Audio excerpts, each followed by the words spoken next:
on the Monday edition, Mr. Relevant. I am Alex Strouf with you from the Tundra Trio in Green Bay, just outside of Lambeau Field. It's Packers-Eagles Monday Night Football tonight here at Lambeau Field. Good to be with you despite freezing my ass off. No ifs, ands, or buts about it. It is very cold. What is it right now? Let's look here. Probably about 30 degrees right now here in Green Bay. I'm wearing mittens. I'm wearing 4 layers up top. This is good. It's football weather, which is a good thing. But yeah, I'm kind of a pansy, so this might be interesting for the next couple of hours as I'm with you until 1:30 here live on Mr. Relevant, and then obviously Green Bay game day beginning at 4 o'clock, and then I'm going to the game tonight, so I'm going to be outside all day, and I'm already doing horribly. So this is not a good sign of things to come. But I am here in Green Bay. DiMaggio, Will Sommers with you back at the Gruber Law Offices, One Call That's All studio at the Avenue in downtown Milwaukee. Joshy, I know you love these sunglasses I'm wearing. We're matching hats. We're looking good. You're wearing a few less layers than I am, but good to see you on this Monday. Why are you cheesing like that? Just you and your outfit that your ensemble that you've put together there. Has anybody given you a positive review on those sunglasses?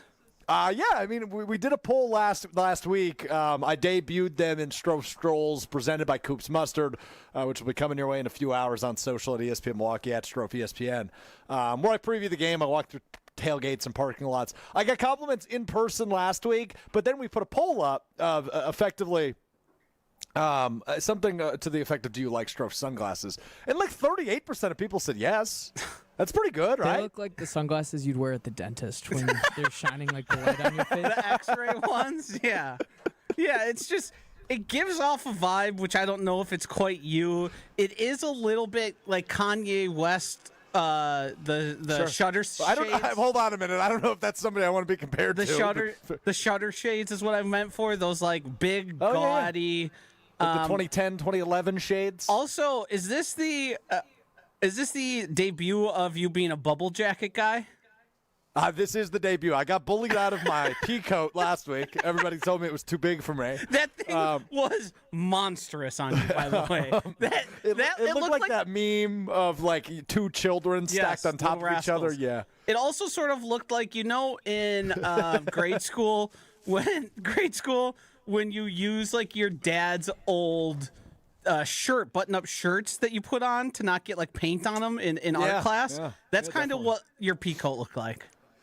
Okay, so yeah, we're going puffy jacket today. So I've got a long sleeve shirt on, I've got a hoodie on, I've got a crew neck on, and then my puffy sweatshirt. Is the bubble jacket too big too? Do you not know what size you are? So full transparency, Josh. Why does it look like you rubbed Vaseline on your jacket? It's so It's shiny. It's shiny, yeah. Full transparency on the jacket. This is actually my girlfriend's, but it's huge on her. Yeah, it's huge on her. So she's like, yeah, you can just wear it. And it's very thick. It's very warm. So it's the first time I've worn it. But yeah, I mean, if we're being honest with everybody, so this crew neck I'm wearing, the Packers one, the 96 champs, NFC champs one, that's my girlfriend's, and so is the jacket. So I'm effectively just wearing my girlfriend's clothes today. She's a rather diminutive. Tiny human? Diminutive. Yeah. So that coat is supposed to be one that like goes past the thighs on women. I would guess because you're a big lanky guy, it can sort of middle it, but it's probably a little too long on you yet. Yeah, just a little bit. It goes past the waist. But the thing is, I'm not wearing a belt today because I'm wearing 2 pairs of pants. So my pants are falling a little bit. Everything's a mess, Josh. I don't know why we're starting here. I don't know how we got here, other than me being cold. But yeah, my outfit's a complete disaster. I'm wearing tennis shoes for now. I brought my boots. I think I'll probably switch into those at some point. But I mean, I'm going to be outside for 8 hours today, and it is cold out, and it's only going to get colder. Well, you should invest in a nice heated blanket. Keep it around your legs like an old grandmother. I don't know about a heated blanket, but a heated jacket. Those things are popular now. Do you have one of those? I do not have one, but yes, they are extremely popular. All right, Packers, Eagles. Let's go. Okay, well, the guy who derailed it wants to get back on track. Very good. Packers-Eagles tonight. It's Monday Night Football here at Lambeau Field. Good on me. I've made it 6 minutes into the show without saying, live from Green Bay, it's Monday night. I knew Joshy was going to love that pop when I did that inevitably, so there we go. I have a lot of things on this game, Joshy, because this obviously has been one I think us as Packers fans have had circled since the NFL calendar, the NFL schedule dropped back in May, right? I mean, the beginning of the Packers schedule, obviously week 1 against Detroit. Okay, that's a measuring stick game. Can you get a win there, which they ultimately did? The Commanders at the time when the schedule was released, we thought that would be a big one, a team that was in the NFC Championship a year ago. But I think the game prior to Thanksgiving that everybody had circled and went, okay, it's week 10, it's deep enough into the season. It'll be a true measuring stick game of where you're at as a team as you enter basically the second half. You're facing the reigning Super Bowl champions. You're facing a team you lost to twice last year. You're facing a team who ended your season in the wild card round of the playoffs. Now, it's something we've talked about every episode, I feel, since the NFL season has begun. And that is, this is a weird year. Parity is what makes the NFL what it is, right? Parity is always high in the NFL. But it feels extra high this year. You see the Packers beat teams like Detroit and Washington convincingly to start the year, but they lose to teams like Cleveland and Carolina. The Panthers, for example, who came in here, ran all over the Packers a week ago, lost by 10 points on their home field to New Orleans yesterday. Right? The NFL just makes absolutely no sense. It feels like every team has some good wins and some bad losses, and that's ultimately what the Packers will look to add on to, the good wins portion of that, here tonight at Lambeau Field. But you said last week, and I want to see if you want to walk this back in any capacity, Joshy. You said last week, expectations are gone. I'm just watching for fun at this point. I feel like a Bears fan. That's what you said last Monday after the loss to Carolina. It's been a week. You walking that back at all? Are your expectations back at all? Connor Bedard is 17th in the NHL with 9 goals. He is tied for third in the NHL with 16 assists. He is second in points on the season. He was first going into yesterday, I believe, too. Puck guy. Okay. No, I'm not walking any of that back. I don't expect this to be a win, nor do I expect, even if the Packers were to get a win, for my expectations to really change, nor should I think anybody should change at this point. The Packers, we've seen them beat good teams, and we've seen them get their doors blown off by bad teams. I don't think they are going to rectify their issues. I think they are going to have an extremely hard time functioning without Tucker Kraft, regardless of how good I think Jordan Love is playing. I think Jordan Love is on the short list of guys who's been performing at an MVP level, but I think they have a head coach problem, and I don't think he's going to figure it out within this season. And I wouldn't be surprised at the time the season comes to an end that we're talking about, hey, maybe it's time to move on from Matt LaFleur. I'm not there yet, but I know you have been for quite a while. Let's be honest, you'll be the last one there. I don't know about the last one, but I will be one of the last ones. Yeah, I'll agree with you on that. I can admit, though, Joshy, I do agree with you that there is a head coach problem. There is a play caller problem. And we talked about this a little bit on Friday when you took a little vacation day on last Friday. But you know, when you look around the league, when you give up play calling, when the reason you were hired as a head coach, right, and Matt LaFleur we're using as the example here, if he was to, in theory, give up play calling, that is admitting he's not good enough. And if that's to happen this season, that would be the exact moment I say, okay, it's time to move on, right? You look at a guy in Kevin Stefanski in Cleveland. This is the second year in a row he's given up play calling. That admits I'm not good enough. So I'm not advocating for Matt LaFleur to give up play calling. I'm not advocating for Matt LaFleur to get fired quite yet. But what I will advocate for is more continuity, more consistency, and stop being so cute on offense, right? I referenced the caller we got last week where he said something to the effect of, we used to get end arounds, but now all we get is freaking bubble screens on first, second, and third down. Like, that's not going to win you a lot of football games, especially in a slobber knocker that we expect tonight between Philadelphia and Green Bay. You love slobber knocker. I was a WWE kid growing up. I do like that word. But this is a game, Joshy, where I think you can rectify some of those issues because you're playing a respectable opponent that, like I said, this is a game we knew they were going to get up for. So if they win, I don't think anybody will be shocked.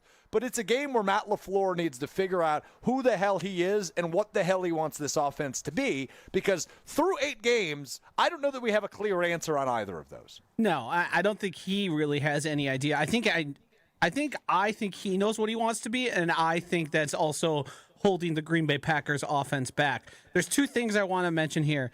What do you think Matt LaFleur's thought process was when he saw the New Orleans Saints attacking the Carolina Panthers vertically?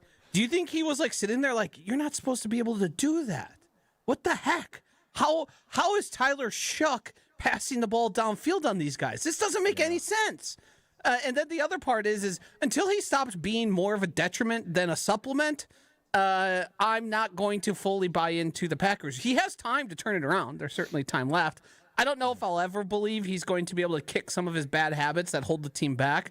We've been talking about Matt LaFleur coaching decisions since he decided to kick a field goal down 2 scores to stay down 2 scores. So, you've got that going for you, I suppose. But other than that, it's just he's been inconsistent.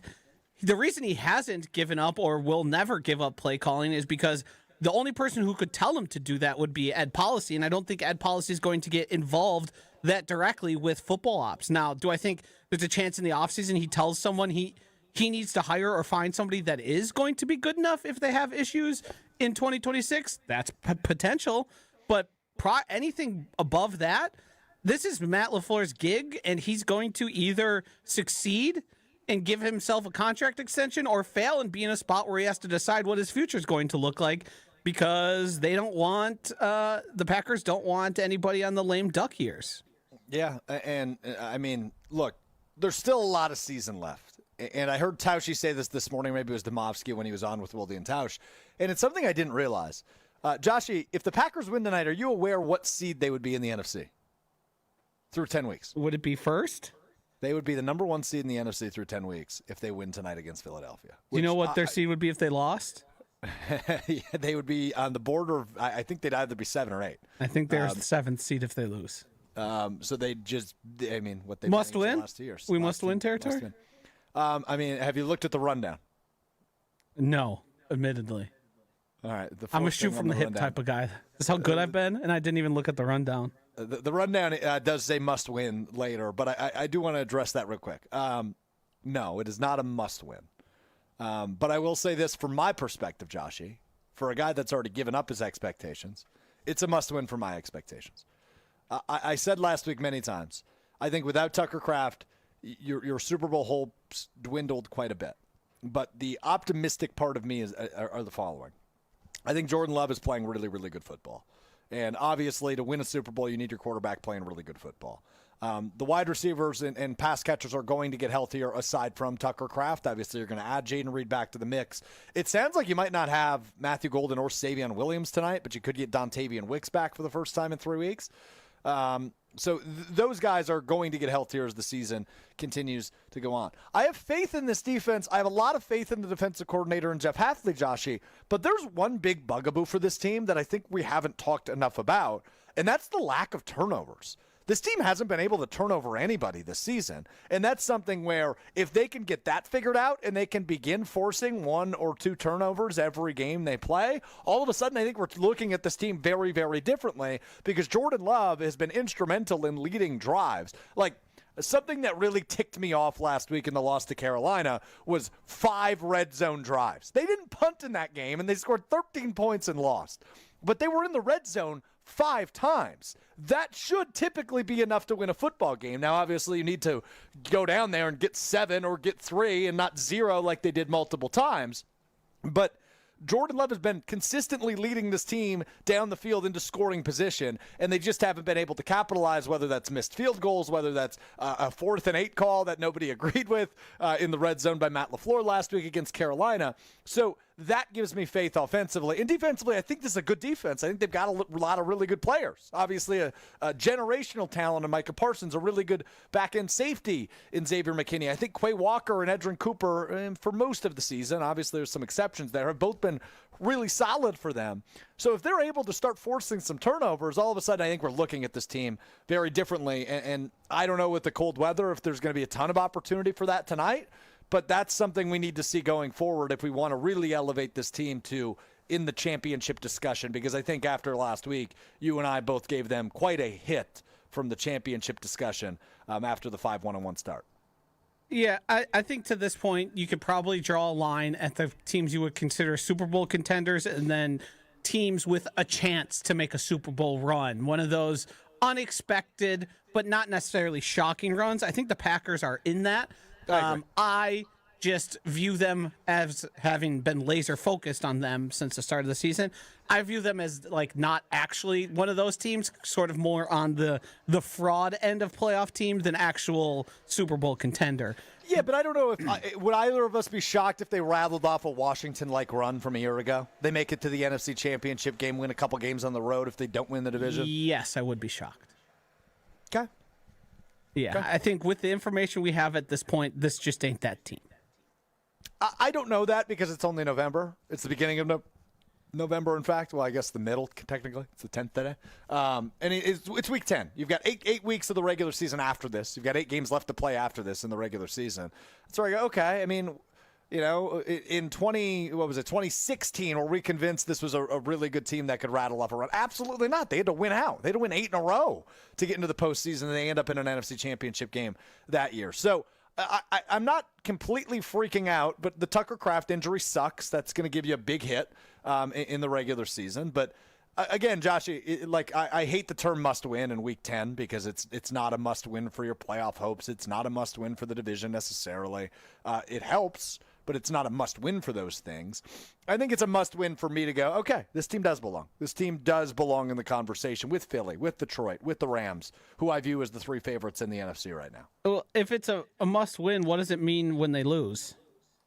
It means they're probably not going to get there unless they I mean, what if they lose 27-24 on a walk-off field goal by Jake Elliott? Loss is a loss, is it not? Yeah. I mean, of course it is. But I guess you realize the sliding scale. You realize the sliding scale, though, that you've sort of set yourself up for. For sure. A win can mean everything. A loss, not that bad. No, I don't think a win can mean everything. Like I said, I think it's proving they're heading in the right direction and they belong. It's a must-win for me to believe they're a Super Bowl team, except it's not necessarily a must-win because if they lose in a close game, it's not a must-win anymore. This is objectively one of the least meaningful must-win declarations I've ever heard. Well, I don't like must-wins. You're saying must-win. No one begged you to say it. No one held you upside down by your ankles and shook you and said, "Is it a must-win? Say if it's a must-win." You went there yourself. You asked me if it was a must-win. Yeah, but you put it on our rundown. I did. You're right. And then you gave all the reasons why it is a must-win, unless they lose, which then it's not a must-win. So, it's not that bad. So because of the I'm not crazy, am I, Will? You can't decide if it's a must-win after the game. Right. Good pop, Will. Joshy, I guess, hold on. I want to go back to your comments, though, because you said they're good at beating the good teams and they get their beats broken off by bad teams. Whoa. So, hello. Yeah, that was easy Breaks English. Beaten off is what you're looking for. Beats breaking off. I said broken off, I believe. Yeah, it's fine. So I'm cold. Give me a break. So, Joshy, if they come out tonight and they play that elusive complete game, it looks like they are dominant wire to wire. It does nothing for you? No, it makes me go, oh, there'll be a playoff team. I could say that for sure. Other than that, no, it's you beat. Do you think this team or the team we saw in the previous 4 weeks was a team that would go out and beat the Detroit Lions? Because I sure don't. It doesn't look to be the same team now. Yeah. So obviously something's changed. There's some difference happening here, and there's. Like they get up. Hold on, Josh. You know that viral meme? I think it was a high school football coach, and he said something to the effect during a post game interview of, "I think I got my swagger back." Isn't that? It was a player. Okay, yeah. I don't remember the exact reference. He was wearing shoulder pads. It's not a big deal, though. Coaches don't do that typically. But I think there is some there's a realistic possibility the Packers could, in theory, get their swagger back with a win tonight. I have watched too many Packers teams under Matt LaFleur not be a get their swagger back team. I have seen it now for, 7 years? Yeah. Seventh season. Who's the next? Oh, it's the Giants, who just fired their head coach. Yep. Then we're going to have they had the extra added incentive. Yeah, the fired coach theory next week in New York. Yes. Let's be clear here. Jackson Dart left with a concussion. He's negative odds to play in that game. The Packers are going to go out and put up a stinker against the Giants and Russell Wilson. That's just what they do. I'm not ready to guarantee that yet. I need to see what they look like tonight. But that doesn't matter. But would it make complete sense given what we've seen this season? Of course it does. I think that's a popular take the last week, right? They'll beat Philadelphia and then go lose to the Giants because I'm not so confident though. I think there's a real chance that Matt LaFleur pulls all the wrong strings today and says, you know what we need to do? Establish the run. We don't have Tucker Kraft, but guess what? John Fitzpatrick is going to fit nicely into that role, and we can really improve our run game. And then you end up getting your doors blown off by AJ Green, Devonta Smith, and Dallas Goedert. Or counterpoint, does it work? Because that was the formula last year, and obviously it didn't work against a team like Philadelphia last year. But Philadelphia, can we just let's do this real quick? Philadelphia at Week 10 right now. You don't view them as the team that beat them in the wild card round, right? Like they are not that version of the Eagles, at least yet. No. Defensively, they're not quite as scary. Their offensive line has lost a touch, and I know Cam Jurgens is out of this game tonight.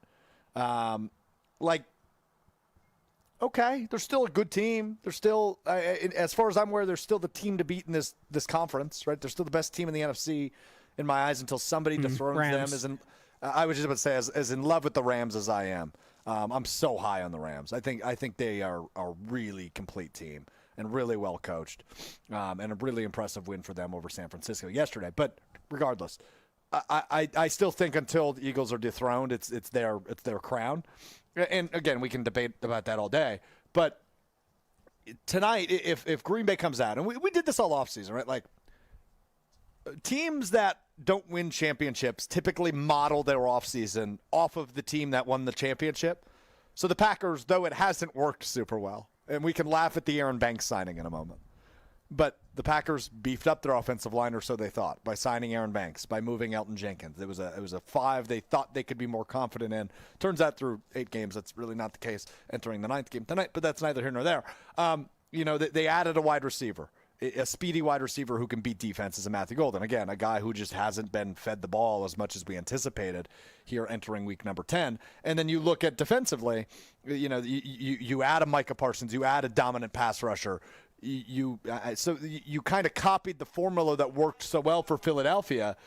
It hasn't come to full fruition yet, but that's why you beef up the way you did in the offseason to hopefully come into a game like this and look better than you did in either week 1 last year or the wild card round last year. But you sound like a guy who's a fan of a team that's 2-3-1, not 5-2-1. Yeah, I guess I'm just sort of acknowledging what I've seen over the most recent stretch of the season. I didn't realize you were such a negative guy. I mean, they did lose to a team that lost to the Saints yesterday. Sure did. Yeah. Lost to the Browns. Yeah. Did the Browns lose to the Jets? Browns did lose to the Jets. The Browns did lose to the Jets. Justin Fields has still not discovered the forward Oh, wow. pass. I didn't even think of that. Yesterday was an awful day for the Packers. Terrible. The Lions put up 44 points against the Commanders. The Jets beat the Browns and the Saints beat the Panthers. Legitimately, the 2 worst teams in the NFL beat the 2 teams that beat the Packers this year. Yeah. Uh-huh. Oh, boy. I didn't even connect the dots on that. Believe me, I was connecting dots all day yesterday. The dots. I was. What's the guy from Always Sunny with the board? Charlie. Yeah, that was me going, huh? And then every time Red Zone cut to that game, the Saints were just getting massive chunk yardage and going, huh? So I was right about how the Packers should have attacked that team. Oh yeah. Like Matt LaFleur had the wrong game plan for a game against the Panthers. Who's to say he doesn't do that against the Eagles? Nobody can say that definitively at 12:55 p.m. No. Nobody can say that. I'm not going to sit here and argue for him as much as I do like him and think he can figure it out. But I'm not going to sit here and lie to you and tell you, yeah, he'll have it chalked up perfectly tonight. I can't say that definitively. But what I can hope for is he's talked about advanced analytics recently. He's an analytics guy now, right? That's the fourth and eighth it comes back to, and some of the fourth down things. And some Except for he's not. Well, he claims to be. He just uses them when he thinks it fits what he's trying to do. He's also said every time he's been asked, he's mainly a gut guy. He also sort of misquoted the analytics he was using. So there seems to be a disconnect between Matt LaFleur leaning into analytics. Here's the thing. I need him to just trust Jordan Love. Just cut him loose. And Jason, I'm going to get the stat wrong, but Jason Wilde's been using the stat the last couple of days. Weeks 1 and 2, Love's average throw or length of throw. Average depth of target. Thank you very much. It was A-dot, we like to call it. A-dot. It was like 14 yards, or over 14 yards the first 2 weeks. And it's down to like, what, 6 since then? Yeah. I don't have the numbers exactly, but I know it's legitimately more than half. There's a sneaky case to be made here that no Savion Williams and no Jaden Reed means Matt LaFleur has nothing left to do but try and attack the intermediate and deep field, which would be great for the Packers. And there's a chance he just stumbles ass backwards into the right idea. Well, maybe. Sure. Very possible. Do I think there's probably going to be a target, 4 of them to a guy on the line? Yes, I almost assure you of that. Oh, you mean bubble screens you're talking? Yes. But there's going to be a random deep shot to Watson that doesn't look like it makes a lot of sense too. Yes, because they don't know when to take them. They just get sick and tired of it and say, "Well, here goes nothing."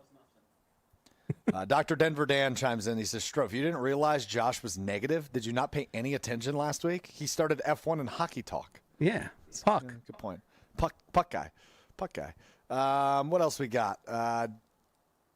Sean says, we'll win this week, and then we'll lose to the Giants next week. It is the Matt LaFleur way. Going back to something we were talking about a little bit earlier. Yeah. Didn't shock me. That is exactly. I mean, I said it on Monday. It would be so Matt LaFleur to beat the Eagles and then lay an egg right after it. Or we could get the run the table turn. I'm very optimistic today. Can you tell? Can I differentiate between your regular level of optimism and today? No, I can't. To me, it's indecipherable. It's the same thing every time we talk Packers. I'd like to get Will's take on that in a moment, but I would say this. I was down last week. I was negative. But I think I'm done with that. We did a bit. A couple, was it after the Browns loss where I said by the end of the day you'll spin this into a positive, and you did. That's what I do. There is no being down for you. Yeah, it sounds like you're fully ready for the 2023 last 6 games of the year run. You keep referring to it but not saying it, that you think that they're going to run the table. No, that's 2016 run the table year, where they made the NFC Championship game and lost to Atlanta. But 2023 where they started out 2-5 or whatever, yeah, 2-5, and then made the playoffs. 6, yeah, and then they rattled it off. 22, yeah. Rodgers' last playoff run. 2023, that was Love's first year. Oh, sure. Yeah, Ball knower. Yeah, I got my years mixed up. Yeah, 23. Okay, yeah, they started off awful, and then we had Toyota-thon Love, and they lost to Monday night against the Giants, and Tommy DeVito, which we referenced last week. But otherwise, beat Kansas City on Sunday night. That could be that game of this year tonight, right? Is the cream of the crop team comes to Lambeau, primetime game. Love goes bananas. They play a complete game, but then, ironically, it's the Giants next week on just a normal Sunday game. But last time it was a Monday night game. So I said it last week. There's nothing the Packers hate to see more than a team that has nothing to lose. And right now, there is no team that has less to lose than the Giants. I know we're after today's announcement. It's going to be an absolute buzzsaw. Russell Wilson specifically has literally nothing. Couldn't have less. Yes. Right. And, I mean, look, I don't know what to make of the Giants. They've blown, 3 20-point leads this season? Do they really worry me next week? No. But again, it goes down to what version of Green Bay do we see tonight?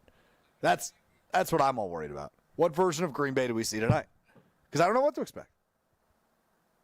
If you think about it, is this like the first good team the Packers have played since, week 4? We're week 2? 1? I mean, week 1. Week 1? It'd be week 1. The Commanders are from 9 weeks ago? Yeah, way less than we thought they were. I'm just trying to think if there's a case to be made at any point. Carolina's, 5-5? Yeah, no, they're not good. They just lost to the Saints. Yeah. Arizona stinks. Who am I missing in there? Who else did they play in there? That they Cowboys is like the next best. The Bengals. The Bengals aren't very good, though. I saw Joe Burrow is back to practice as of today. It's Burrow update. Yeah, you're welcome. Week 1 is the answer. Detroit's the answer. That's sad. So that's what's most interesting to me is, I mean, we've seen how they play against bad teams. Has anything changed? Well, as we've said a lot of, they play best against the good teams. It's a reverse of last year. The good team. Where they lost to good teams. Now, hold on. We only have one sample size, though. That's a fair point. Sample fair size point, of but one. Hold on. What if it's just the reverse of last year? They got a lot of good teams on their schedule at the back end. Right, they've got Detroit another time. They've got. I hate to say this out loud, Josh. You might kill me, and Will, you might celebrate me. Chicago's 6-3. Oh, I was going to say the Broncos. The Broncos are good. They play them too. They do. I was Ravens. thinking about the Imagine how gross that Broncos game's going to be. Worst game. Bo Nix might not be as good as we thought he was. He's definitely not. He's a system quarterback that just insists on drawing outside the lines, coloring outside the lines. Drake May is what we thought everybody in that draft class was going to be at some point last season, except Caleb, right? Because Jaden had his flashes and Nix had his flashes, and now it's very clear Drake May is like by far the best in that class. He's like the MVP. He is the MVP. Front runner. Yeah. Through 10 weeks, he is the MVP. He's sweet. He is sweet. You're absolutely right about that. So, I don't know. We'll see. Maybe the Packers find a way to beat Philly and Detroit and Chicago and Denver and Baltimore the rest of the way because they've got some good teams on their schedule the rest of the way, right? Like to go back to something I said earlier in the show, when we looked at the NFL schedule when it came out, we looked at like the first 9 weeks as kind of the easy period. And they're 5-2-1. All things considered, that's not awful. But you wish the losses were to better teams. Like you wish maybe they take care of business against a Cleveland and a Carolina and maybe lose to a Detroit. And it's an easier narrative like it was last year. They beat the bad teams, they lose to the good teams. This year, it just makes no damn sense. And that's why I'm struggling to even predict what tonight will be. They could lay an egg. They could win by 2 touchdowns. I don't know. I'd love that if we just let you talk enough, you will spin yourself into an absolute pretzel and go back against what you said 5 minutes later. Because it seems like when you think about the Packers and you're sitting in bed and you're dreaming about green and gold and Super Bowl championships, you never once consider a negative thing possible. You're like, these guys. We've got all the good players. No one's better than these guys. Our head coach, you kidding me? And then somebody just pokes one little hole in your hot air balloon, and the thing just crumbles to the ground. Notice how he started being more optimistic once he took the glasses off. Yes. I wonder if there's any. I was going to say he put on his green and gold glasses, but he took them off, actually. Yeah, I see the world clearly through my cool glasses. Yeah, I don't know, man. We talk about this all the time, Joshy. Nothing consumes my brain more than the Green Bay Packers. And something you just said actually resonated, which is bad because you were making fun of me. But it is, they've got all these good players. And they do. They do. They've got Jordan Love. They've got Josh Jacobs. How many All-Pros this year? I think that argument took quite a hit when Tucker Kraft tore his ACL last week. It's probably only one, and it's Micah Parsons. As of this point, it's only one. And I have a hard time believing that will change. Because I don't think Love is going to be one of the best 2 quarterbacks. I don't think any of the receivers will make it. Doubt any of the offensive linemen are going to make it. Are you happy or sad? Can you make up your mind? I don't know why you asked me that. That was a really depressing question on why I'm trying to get hyped up. I was just asking. You said, game. you just said we had a lot of good players, so I asked. We do have a lot of good players. The issue is, yeah, pretty good might be the better word. They might have some pretty good players. You only have one great player. Micah Parsons. Yeah, but like here's the thing that ticks me off, and this goes back to Josh's issue with Matt LaFleur is we got him I need him to prove to me he trusts Jordan Love, because Jordan Love's been good this year. And when we look at statistics or advanced analytics or ADOT, like it spells out a pretty obvious sentiment that the head coach isn't cutting the quarterback loose enough. And when you invest in the weapons they have, and I know they're a little dinged up this week, right? No Kraft, obviously, the rest of the way. No Reed for a couple more weeks. Sounds like you might not have Golden or Williams tonight, but you're still going to have Dobbs. You're still going to have Watson. You like Luke Musgrave. Like, just cut him loose a little bit. Luke Musgrave? I think they like Luke Musgrave, yeah. Wouldn't you play a guy you liked a little bit more than they've been playing him? They like him as a receiver more than they like him as a blocker. He was ceding snaps obviously to John Fitzpatrick when Tucker Kraft was healthy. But again, that was more of a blocking thing than it was a receiving. It's not like John Fitzpatrick was running a 15-yard fly route. I think Musgrave's going to have a big game today. I think Matt LaFleur is going to be like, watch how big of an offensive brain I have. I lose my best player. Watch how big my brain is where I can get this guy involved. Everybody just marveling how big my brain is. They might have a big plan for him, but as a guy who's watched Luke Musgrave, I know that the biggest obstacle to Luke Musgrave having big-time NFL success is his own legs. The guy can't stay on his feet. He's a little bit of a baby giraffe. He gets lost where he is on the field.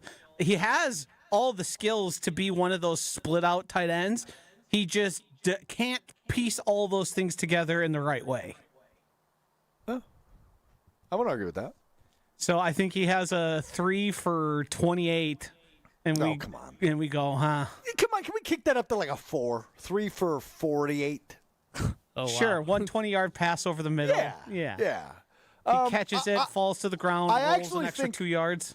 As much as I think that was a Will's Bear fan making fun of our head coach comment, I actually agree with Will. It wasn't. It was just a truthful comment.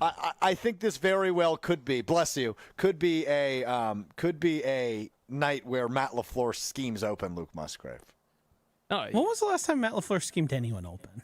Malik Willis.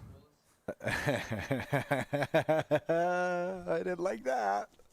That seemed like a shot. The Romeo Dobbs game against the Dallas Cowboys? Yes, it's Romeo Dobbs every game. It's Romeo Dobbs. Hey, Romeo, Mr. run a 3-yard button hook. Jordan's going to hit you. Mr. Reliable Romeo Dobbs. The shot they're going to take to him in a big moment today. Make it stop. Yeah. Hey man, have you noticed people coming around to the idea of like, hey, if we keep peppering Romeo Dobbs with that many targets, it kind of brings down the explosiveness of our offense. I wonder if there's anybody here who's been saying that for 2 seasons. Okay, I'm getting real sick of your negativity. I gotta be honest with you. What do you have for a score tonight? How bad are the Packers back on? In your eyes? I think I said 27-17. Oof. Only 17 points, huh? Yeah. I mean, the offensive line for the Green Bay Packers hasn't held up against anybody, and now they've got to look across at that defensive front. I don't know if you know a thing or two about a lot of the guys they got there. They got a lot of first-round draft picks. They got one of the best defensive tackles in all the league. Their nose tackle is a monster. They have edge rushers coming out of their damn ears. Zach Bond. I'm sorry, real quick. I just got to give you a report live from Lambeau. There is a man running in strictly spandex. He has nothing else on, and he is lifting his hands up over his shoulders like he's Rocky Balboa, yelling strictly at Eagles fans. I don't know if that makes him an Eagles fan or a Packers fan, but that was a sight to behold here. Ask him if he can suit up tonight.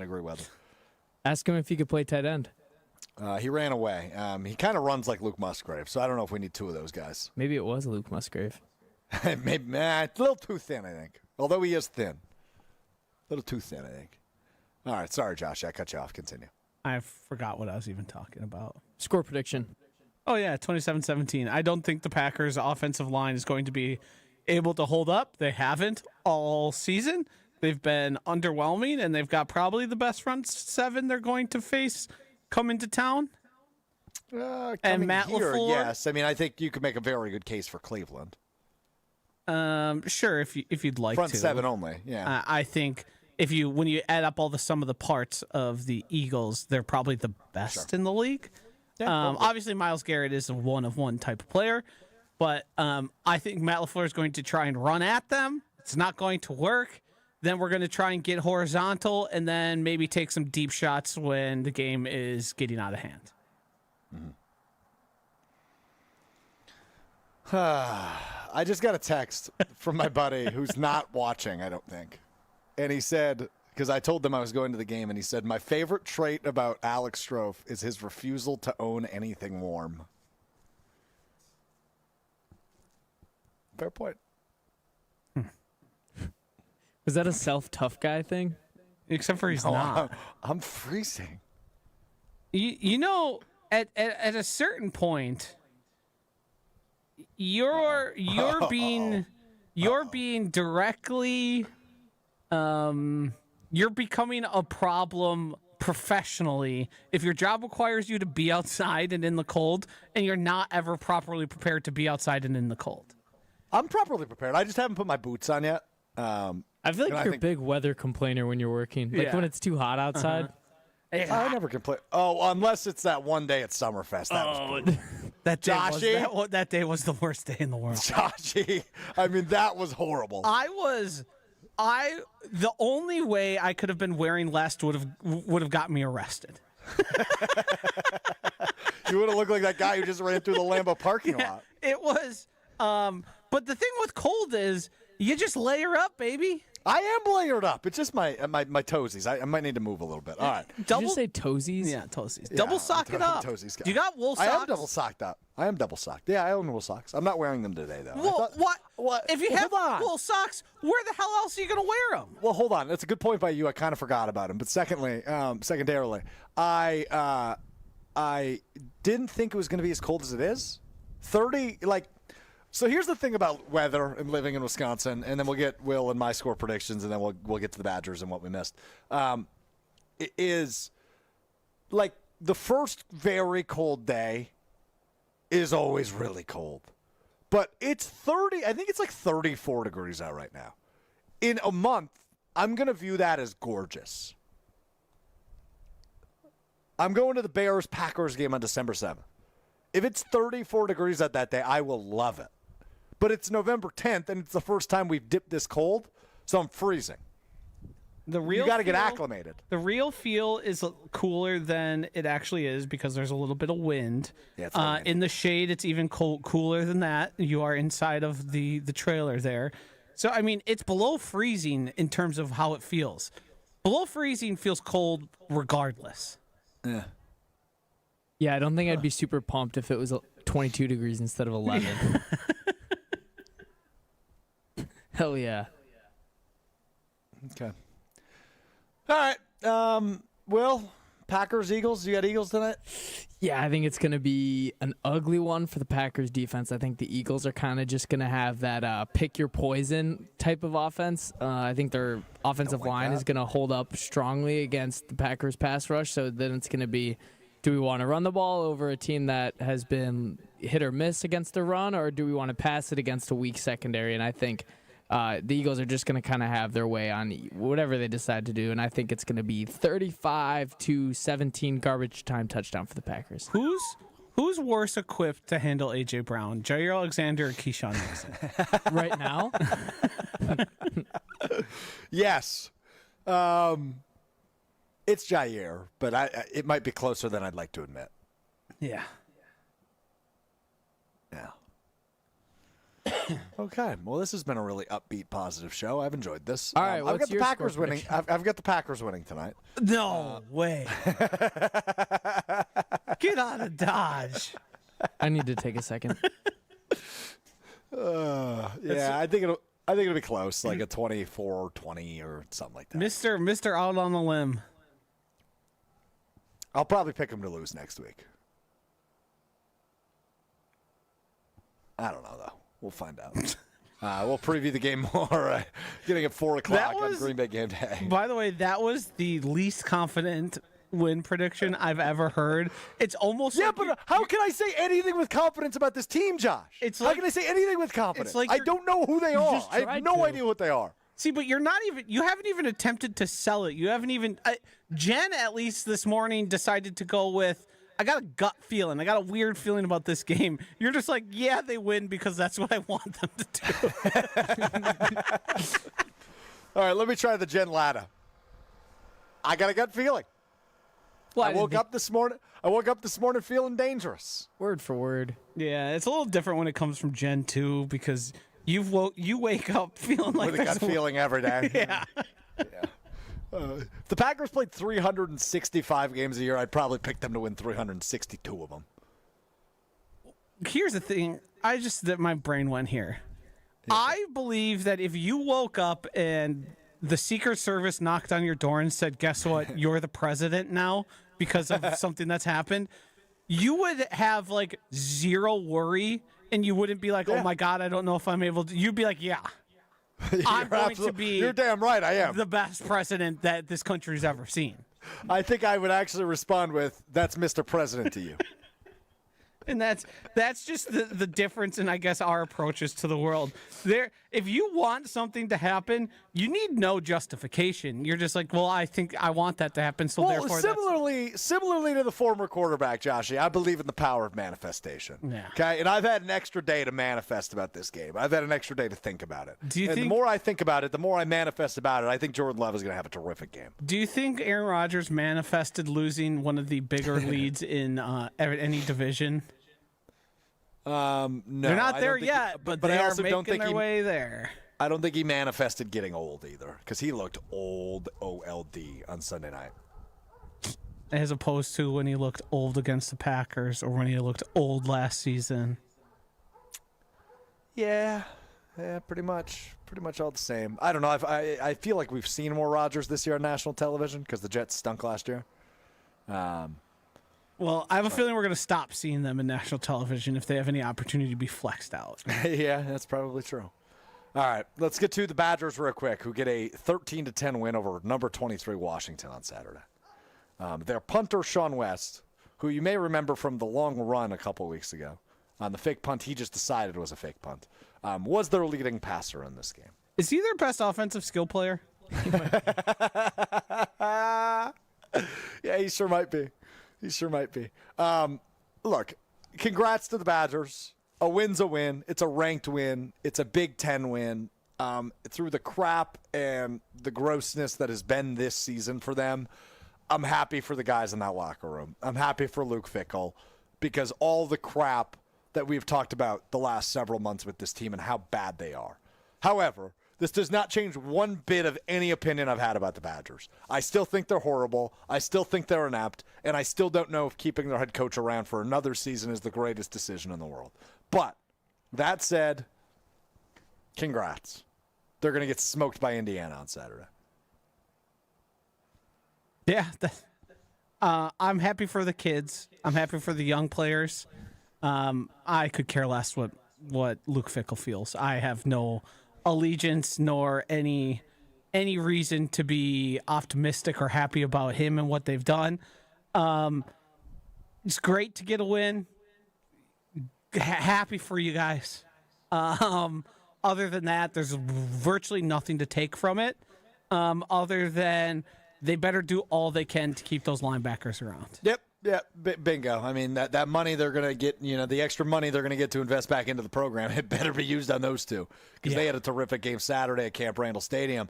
But, look, I don't know what this investment in the program means for Chris McIntosh. Oh, no. I'm getting invaded, fellas. Go Birds. Oh, no. You guys from Philly? Enjoy. Go, Pack, go. You should have said can't tell. Go Birds. The accent was thick. Yeah, oh yeah. I don't know that I've ever met anybody from Philly, because when's the last they'll time? tell you. No, I know. Have you ever trash talked before? This would be the night not for me to do it. I would not do well in a physical altercation. I said trash talk. Yeah, no. That's not physical. Trash talk leads to physical with Philly, doesn't it? Depends. I mean, if you trash talk like you just did, nothing will ever be physical because that was not really well, trash the game talk. hasn't started yet. You just got big dog. I mean, you got Go Birds right in your grill, and you said, "Oh, you guys from Philly? Enjoy Lambeau. It's a great time. Yeah, this is Midwest nice. Nice guy always wins. hit up the ski hill." Actually, they're heading that way, so they may be exactly. Let me know if you want a beer. All right. Well, I'm not having fun anymore. So let's get to what we missed and what we learned. Success. Presented by Door County Distillery. Locally produced, handcrafted, award-winning spirits made locally right up north here in Door County. Whiskeys, gins, vodkas, rums, brandies, all the in-betweens. Visit the website, doorcountydistillery.com. Find the retailer nearest you, as well as a huge list of unique cocktail recipes. You know, I didn't know if that was a good moment for trash talk or just, like, get away from me. And I went with the latter. No, you turtled. You got scared. There was 6 of them. What are they going to do, jump the fence? Potentially. It's not a very big fence. It's also 1:20 in the afternoon. Like they're probably not haven't had enough sodas to have the confidence, the irrational confidence to come after you. Bourbon and Bass chimes in. You guys from Philly? Tee-hee-hee. Thank goodness Santa ain't around. It's a good comment. Good comment. Travis says Packers just need to win 27 or score 27 points to win tonight. Let's go. Yeah, I don't know about that. I'm very curious to see how Philly, to your earlier point, Josh, on how they attack this Packers defense. If they air it out, I'm worried. But also, they have a guy by the name of Saquon Barkley who's pretty good at football, too. So He hasn't been that good. He had a big game, I believe, their last game. And if there was ever a team to set things right for him, it feels like the Green Bay Packers are ripe for the picking. Well, they are pretty good at that with running backs, letting them run rampant. There's no doubt about that. All right, Will, any words for today? It's actually funny you mentioned that. The Merriam-Webster word of the day is temerity. Okay. And it means the quality of being confident and unafraid of danger or punishment, especially in a way that seems rude or foolish. Say that word again? Temerity. Temerity. That's right. Josh, can you use it in a sentence? Give me the definition one more time. The quality of being confident and unafraid of danger or punishment, especially in a way that seems rude or foolish. It takes a lot of temerity to stand up to Eagles fans and tell them that the Birds suck. The issue is they won the Super Bowl last year. I can't tell them they suck. That's why it would take temerity. Yeah, Strouf has the temerity to pick the Packers. I just have general temerity. You lack temerity. No, I think I have temerity. You lack temerity. You have temerity in the Packers, despite them not. But not a general sense of temerity. No, you're not unafraid of danger. Temeritus. Okay. You're temeritous towards the Packers. You're blindly I think they're going to win. confident. I think they're going to win tonight. Jordan Love's going to. This is going to be the game, Josh. You mark my words here, because we wrap up the show. This is going to be the game that Matt LaFleur gets his head out of his rear, and he starts trusting Jordan Love a little bit, and he starts letting him sling the pills. You should see Will behind the glass. You can hear it in his voice. He's trying to convince himself. He doesn't believe this. We are nothing but an exercise for I almost said Matt LaFleur, for Alex Strouf to try and convince himself he actually believes the things he's saying. I'm convinced. No, you're I'm not. Convinced. No, I'm convinced. I'm convinced. Bird. This was the first time you've had this thought, and you're just saying it out loud to try to convince yourself. Yeah. No, I said it earlier in the show. I think this is the Jordan Love game. I think this is Toyota-thon's here. It starts in mid-November. Keep going. Yeah. Yeah, so Christian Watson. Daniel Whelan. Let's just keep naming players on the team. Because you've heard of Christian Watson. He's going to catch a couple deep balls today. All right, I'm done here. All right, any final thoughts, Josh DiMaggio? How would you grade your performance today? I thought it was really strong to begin, but as I got colder and the show went on further and you kept poking holes in my argument, it went south. If I'm being just completely honest with you. I don't know if you had an argument. If we didn't really we didn't exert a lot of force into poking a hole in it. I think we're gonna have to make it a staple of what we missed and what we learned. I have to self-evaluate. This is becoming more of a theme than it ever should be on a show with my name on it. But it has become a theme as of late. I mean, I was mild today for how I've been able to attack you in the past. Yeah, but you've been so negative, it's dragged me down. So now I'm sitting here walking around. Your argument was I'm trying to convince myself. With a brick in it. Yeah. You stood up to literally no critique. You took your master thesis in front of us. Just like to those Eagles fans. You fell so easily. Yeah, you know what? Now that I think about that interaction more and more, I'm a little embarrassed it was on camera. Because that's what I would have done off camera. You were challenged. You were challenged with believing in your football team, and I put a pinhole in the side of your bag, and it just everything's on the floor. And you're picking up. You got your shirt, as your kid when you used to put it out and put stuff in it. That's you with all your Packers takes, Joshy. I just want you to know. When the Green Bay Packers win tonight, you will be hearing from me. And Wednesday's show is going to be all green and gold goggles. Finally, some conviction. Yeah. It's the first time I've actually felt convinced. That was the most confident. Because this team will be back. They will be back as the 1 seed in the NFC after winning tonight. Oh, now I'm back, baby. I'm back. I'm back. Watch out now. When the Packers win tonight over the Philadelphia Eagles, they will be the number 1 seed in the NFC. And the run the table -1. I think they'll lose one more game somewhere in there if they win tonight. Run the table -1. Campaign begins in New York against Russell Wilson. You understand now why it became so easiest to pull apart your discussion, because you went from the run the table -1 actually. And then there's a lot of season left. They do play the Ravens late, who'll be playing for a lot, and the Packers might not be playing for that much. And who knows what happens when you go to Denver? So the run the table -2, maybe 3. No, just minus. We'll revisit on Wednesday. How's that sound? You mentioned that you were more worried about next week's game against the Giants than you were this game. I don't think I used those exact words, but the idea was. You said you thought they were going to lose next week. I think it would make sense for the Packers, or this is just the turning point of the season, which it very well could be. If they play a complete game tonight, this could be the turning point. Can only hope. That's where I'm at. The turning point game. Yeah. The TP turning point game. TPG. Turning point game. TPG. But if they lose, turning point game. It's not a turning point. No, you shouldn't worry about that. It's a turning point in the other direction. True. All right, that will do it for us. Green Bay Game Day with me, myself, Gabe Neitzel, Steve Scafidi begins at 4 o'clock this afternoon from right here at the Tundra Trio in Green Bay. We will be back with you Wednesday beginning at 12:30 Central, 1:30 Eastern, ESPN Milwaukee, ESPN Madison on YouTube, the ESPN Wisconsin app, Apple Podcast, Spotify, wherever you get your podcast. Joshy, I thought you did a pretty good job today. Thank you. I wish I could say the same for you. I think I did a great job today. Will, I'm proud of you for your lack of bringing up the Bears comeback yesterday. I appreciate the lack of Bears content out of you today. Good job. They won yesterday?